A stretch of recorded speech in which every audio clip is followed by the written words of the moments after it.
Today we discuss how the Islanders trade for Bo Horvat may blow up in their faces. We'll talk about that, plus where Horvat fits into the Islanders lineup, all that and more on today's Locked On Islanders podcast. You're Locked On Islanders, your daily podcast on the New York Islanders. Part of the Locked On Podcast Network, your team every day.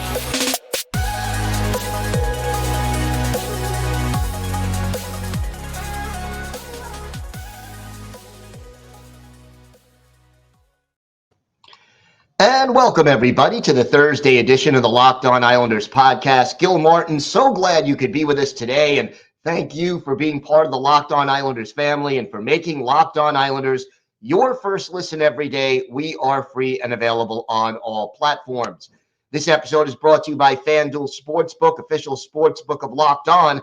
Make every moment more. Visit FanDuel.com/LockedOn today to get started. We have got a lot to discuss on today's show, but first, if there's something Islanders related on your mind, if you have a question for us, a comment about something we've discussed on the show, or maybe a topic you'd like us to talk about on a future episode, feel free to send us an email. The email address, lockedonislanders@gmail.com. And if you leave your first name and where you're from, we are happy to mention you on the show when we discuss whatever it is that's on your mind. You can also follow the show on Twitter at Locked On Isles, and you could follow me, Gil Martin, on Twitter at Ice Wars, NYRVSNYI. We'll keep you up to date on all the latest Islanders news, notes, and happenings, and I am live tweeting during nearly every Islanders home and road game. So please join me for some instant insight and analysis, and it's always great to interact with Islanders fans, game time or anytime. So please feel free. And it's always great to talk a little Isles hockey. So much to talk about on today's show. And we're going to start with a little more on the Bo Horvat trade. No question about it. This was a big deal. And, you know, one of the things we can take away from this, Lou Lamoriello right now, not interested in a big, let's blow this roster up and rebuild. He may be willing to retool, but he's not going to do that complete rebuild. It certainly isn't his first choice, and it may not be a choice that he favors at all. So let's take a look. Now, we talked yesterday about how this Bo Horvat trade can be won by the New York Islanders. And we're talking long term, not just in the short term. And you can go back, listen to Wednesday's show, yesterday's show, and hear that analysis. But today, I wanted to start off by talking about how it would look if this trade blew up in the Islanders' faces, if they lost this trade. The most obvious way, well, there are two key components to this trade. The biggest one is this. You got to get Bo Horvat to sign an extension.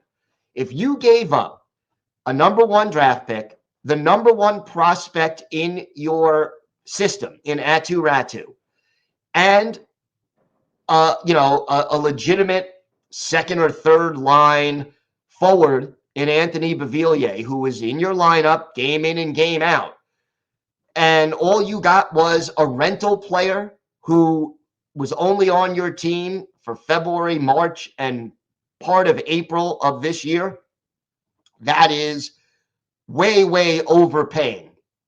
We talked about the fact that in the NHL, the worst thing you can do is be kind of good or average.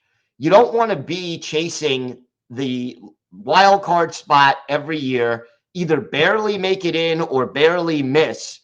And that sort of puts you on a treadmill to nowhere. In the NHL, you want to be one of two things, ideally. You either want to be a legitimate Stanley Cup contender where you're one of the best teams in the league. You're Boston's right now, certainly more than anybody. Tampa Bay, every year, they're at or near the top of the league standings. Colorado, if they're healthy, certainly fits that description. Or you want to be tanking for Bedard. Obviously, you want to be among the lottery teams where for 2 or 3 years, you're getting top 5 picks. You're getting some of the biggest generational talent available in the draft. You put together 2 or 3 really solid drafts where you're picking near the top of the league and you hit on those players. That's how you build a contender. Then you can supplement that with the odd free agent signing, the trade, and some of the other players you draft who are not the elite talents, but end up contributing. If you look back at, the last huge talent that the Islanders drafted, John Tavares was a number 1 overall pick, and he had that impact on the Islanders where they went from a team that was drafting way too, at the beginning of the draft, year after year after year. They end up with John Tavares. They end up making the playoffs. It took a couple of years to get more talent around him and for him to reach his peak, but that's what happened. If the New York Islanders cannot re-sign Bo Horvat, immediately we know they overpaid for him as a rental. That's number 1. Number 2, we know if the Islanders don't make the playoffs this year, well, okay, the draft pick is protected this year, but then it wouldn't be next year. But again, you're acquiring Bo Horvat because you feel he addresses some of your biggest needs: more goal scoring, more leadership, better play on the power play. He's brought in to address all those things. If you get Horvat and then whatever other deals Lou Lamoriello may or may not make, and you still don't make the playoffs, that also makes this deal a bad one for the Islanders. Now, it gets a lot worse if you can't re-sign Horvat. That's the worst case scenario. You don't make the playoffs and you don't re-sign Bo Horvat. If you make the playoffs but can't re-sign him, you way overpaid and it's still not good. But, worst case scenario, you lose the trade by a mile if you don't make the playoffs and don't re-sign Bo Horvat. That is the ultimate double whammy disaster. And here's the thing. Lou Lamoriello has now traded away his last 4 first-round picks: J.G. Pageau, Kyle Palmieri, Alexander Romanov, and now Bo Horvat. He was able to re-sign Pageau to a new deal, Palmieri to a new deal, Romanov to a new deal. There is a pattern so far. When Lou Lamoriello trades away a first-round pick and targets a guy, he tends to sign that player to an extension. And I'm hoping that regardless of outcome, Lou Lamoriello is intending to try to sign Bo Horvat to a new deal. It is the key to possibly winning this trade. We have got more to get to on this episode. We'll talk about what it'll take to sign Bo Horvat. What numbers are we talking about? We'll talk about where he fits into the lineup, and we will also discuss some thoughts from Anthony Beauvillier and Aatu as they said farewell to Long Island. We've got all that and a lot more coming up on this episode of the Locked On Islanders podcast. Today's episode is brought to you by FanDuel. This year, the only app you'll need at your Super Bowl party is FanDuel, America's #1 sportsbook. We're really excited about our new sports betting partner for Locked On because they're the #1 sportsbook in America, FanDuel. And if you're new to FanDuel, that's even better. They have so many great features that make betting on sports fun and easy. Download the FanDuel app now so you can bet on Super Bowl 57 with a no-sweat first bet. You'll get up to $3,000 back in bonus bets if your first bet doesn't win. FanDuel lets you bet on everything from the money line, point spreads, to who will score a touchdown. The FanDuel Sports app is safe, secure, and super easy to use. And best of all, you can get your winnings instantly. So join FanDuel today at FanDuel.com/LockedOn to claim your no-sweat first bet on Super Bowl 57. That's FanDuel.com/lockedon, locked on one word, to make every moment more with FanDuel, official sportsbook partner of the NFL. So, what would a deal for Bo Horvat look like? And there's been some speculation about that. And realistically, I think we're talking about $8.5 million a year. And I think Bo Horvat is looking for that 8-year deal. Apparently, he turned down an $8 million a year offer from Vancouver, according to some sources.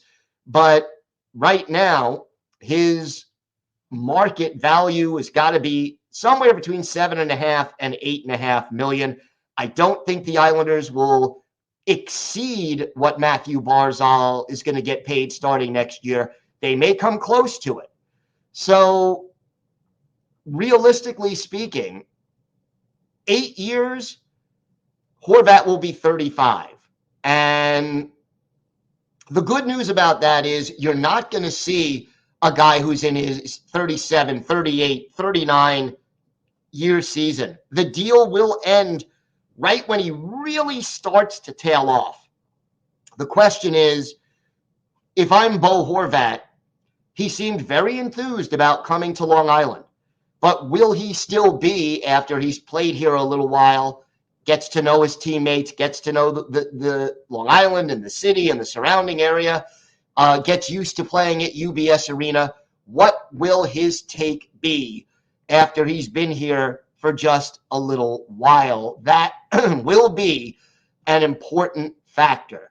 So I think we're talking about somewhere in the $8 to $8.5 million a year range for 8 years. And that's a lot of money. And when you add Barzal and you add Horvat, if he signs for something in that range, and keep in mind, in a year, you got to sign Ilya Sorokin to an extension because he's going to be a free agent and be up for a free, to leave if he doesn't like what the Islanders offer him. That really creates more complications. So you're going to end up with your 3 biggest star players costing you a lot under the cap. Now, that could be good news as well. We could see a buyout of Josh Bailey next offseason, whether or not the Islanders would bring back Zach Parise next season, whether or not you re-sign Scott Mayfield. All of a sudden, some of these older players, Kyle Palmieri, etc., these older players, the odds of them being moved increase if the Islanders need to create cap space for your Horvats, your Sorokins, and the like. You want to make sure that you lock up your best players. And, one problem or one issue that a lot of fans rightfully had about Lou Lamoriello and the Islanders organization even before Lou came in, when Garth Snow was still running the show. The Islanders always tended to overpay their bottom 6 forwards. Your Cal Clutterbucks, your Matt Martins, your J.G. Pageaus, guys who were getting, bottom 6 minutes. And I'm not saying they aren't good players, and I'm not saying they aren't important to the team.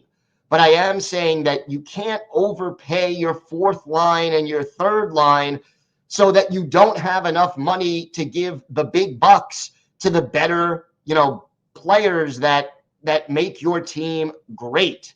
So it's one of those situations where if you sign Horvat and you want to end up signing Sorokin in a year, and you've already got Pelech and Pulak and Barzal locked up for a while, you have to start jettisoning, whether it's by trade or by buyout or by outright releasing them or LTIRing them, whatever it is.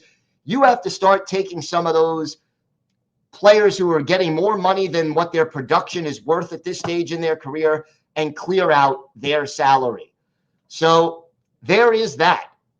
And maybe that is a reason for optimism if a deal can indeed get done, and we have to see what happens. But right now, the Islanders basically looking like they really want to lock up Horvat. And Horvat said he was open to discussing that with the Islanders. And hopefully, that is something that they will end up doing. So we'll see how it all plays out. Meanwhile, some thoughts about where Horvat will fit into the lineup. And we do have a poll up on YouTube if you want to take a look at that on our YouTube page. Look, I think right now Horvat is going to center Beauvillier, going to center Barzal. And the question is, who's the third guy on that line? And some people have talked about Anders Lee. I don't think they're going to break up Nelson, Lee, and Palmieri because that line has worked so well in recent games since Palmieri returned to the lineup. It's the only offensive line that was producing. So what happens? Well, maybe, again, a couple of players who have been discussed. Cizikas is a possibility, although I think now with Aatu gone, Cizikas goes back to the fourth line and centers it. The other two possibilities that came to mind, you could go, well, three. You could go with Zach Parise. You could go with Josh Bailey because Bailey, doesn't seem to have a defined role. He's not a fourth line guy. He's probably best suited for third line if he's in the lineup right now. But, I would prefer Parise to Bailey only because Parise would give you a little sandpaper, a little physicality. He could also score, and he's not afraid to do the dirty work. If you don't want to put Parise up there when he's healthy, another name that I thought about, Hudson Fasching. And a couple of listeners brought up Fasching's name as a possibility. I think it's a real possibility. Fasching has to get healthy first. He's not the most gifted goal scorer, but I think Fasching will be physical. He will go into the corners. He is positionally sound. He also, like Parise, wouldn't mind getting in front of the net and screening a goalie or occupying a defenseman. So we don't know how close Hudson Fasching is to returning, but as of right now, that's a possibility. The other possibility in my mind, Simon Holmstrom. Again, not a lot of offense, not as much grit, but we'll see what ends up happening with regard to that line combination. I would like to see either Parise or Fasching. Bailey would be a third choice, but, some people have said Anders Lee. Again, I don't think they want to rip it up, but that Parise, the Lee, Nelson, Palmieri line, but we'll see. It depends how it starts out and what ends up happening once, Monday comes along and we see that deal, when we see Bo Horvat finally taking the ice. We have got more to get to on today's show. We will discuss some of the parting thoughts by Anthony Beauvillier and Aatu as they head away from Long Island. And for Bo, this is the first time in a while that he has done that. He's been an Islander his entire career. Plus, we have our Islanders birthday of the day, a power forward who was only briefly an Islander and flourished elsewhere. All that and more still to come on this episode of the Locked On Islanders podcast. Today's episode is brought to you by Built Bar. If you're looking for a delicious treat but don't want all the fat and calories, then you got to try a Built Bar.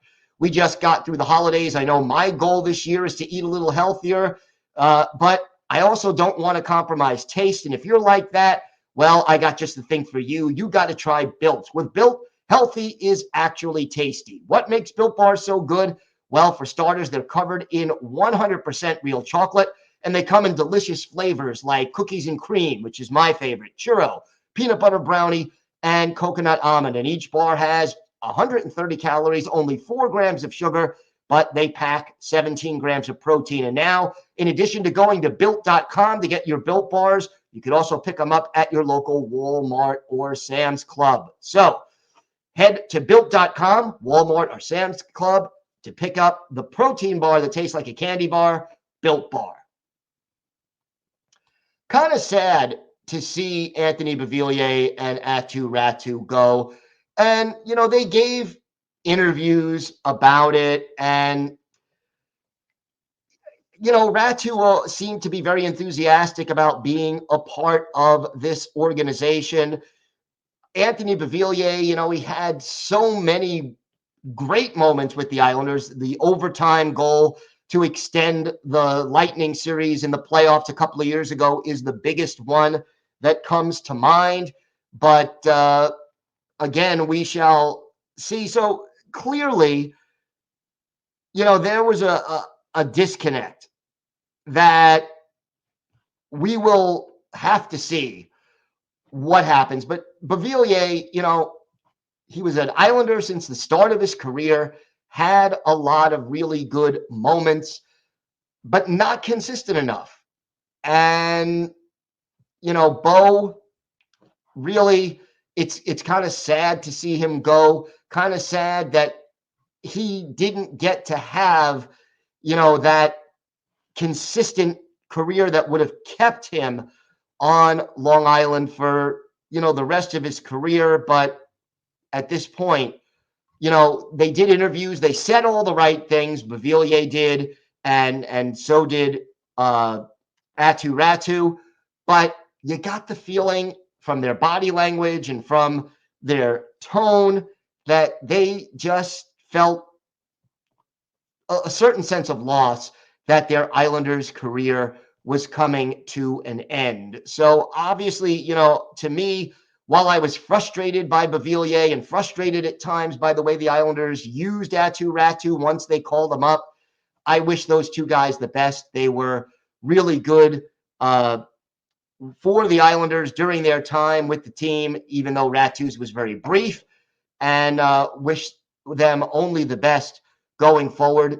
Mark your calendars, because next week the Vancouver Canucks come to UBS Arena, and we will see Anthony Beauvillier playing for the Canucks against the Islanders. It's going to be a heck of a weird experience, I'm sure, for Anthony Beauvillier, and probably for a lot of his teammates as well. When you break it all down, I mean, Beauvillier has been an Islander for quite some time, and he's 25 years old at this point, but he was a first round pick, and since 2017 he has been a member of the New York Islanders. 457 games, 102 goals as an Islander, 209 points. Not the production you would have hoped for from a guy who was drafted in the first round, but a guy who had those big moments for the Islanders and will be remembered fondly by a lot of Islanders fans. Our Islanders birthday of the day is a player that the Islanders ended up giving up on too soon. Today is the 48th birthday of former Islanders winger Todd Bertuzzi. They drafted him in 1993 in the first round, 23rd overall. He had 54 goals and 119 points for the Guelph Storm in his last year in juniors. Had 18 goals, 39 points in his first season with the Islanders in 76 games. But his production kind of fell off a little bit after that, and he was injured. And then they ended up trading him mid-season in 97-98 to Vancouver, where he flourished. His big year, 46 goals for the Canucks in 2002-2003. Had a 36-goal season the year before that. And, power forwards, and Bertuzzi was 6'3", 230. Power forwards take a little longer to develop and to get NHL ready, and Bertuzzi was no exception. But by the time he hit his stride, which happened in Vancouver of all places in the early 2000s, he was no longer a New York Islander. So Todd Bertuzzi, who played 1,159 NHL games, 314 goals, 770 points, and yes, 1,478 penalty minutes, he is our Islanders' birthday of the day. We will be back tomorrow. We will talk a little bit about the Islanders farm system, a little bit more about the Bo Horvat situation, and any new injury news as we get ready for the weekend, and then the resumption of hockey after the All-Star break. Until then, have a great day, everybody. Stay safe. And of course, let's go Islanders.